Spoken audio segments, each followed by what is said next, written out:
का जवाब पत्थर से देने के लिए हम लोग तैयार है।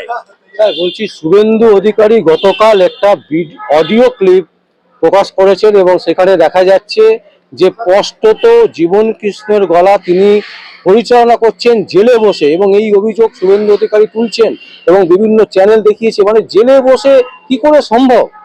মমতা বাবুর আমলে জেল মানে তৃণমূলের কাছে রেস্টরুম।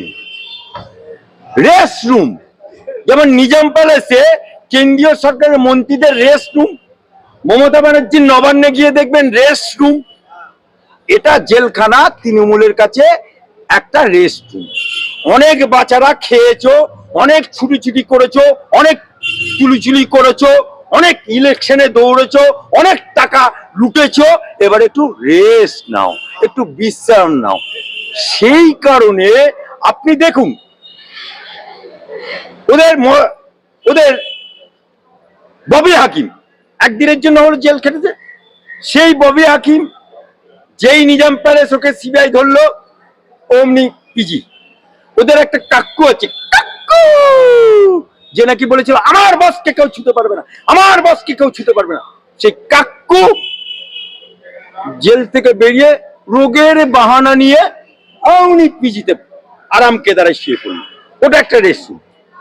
আবার এরকম একাধিক আছে, পিজি হসপিটালেও রেস্টরুম আছে। আর জেলখানা তো তৃণমূলের রেস্টরুম। সুতরাং ভাবা যায় ইমিডিয়েট ওই জেলের সুপারকে হয় পদত্যাগ করুক, নাহলে সাসপেন্ড করুক। মমতা বাবু যদি এক বাপের বৃত্তি হয় তাহলে ইমিডিয়েট ওকে সাসপেন্ড করে দেখা যে আমি সাত্বিক ব্রাহ্মণের মেয়ে।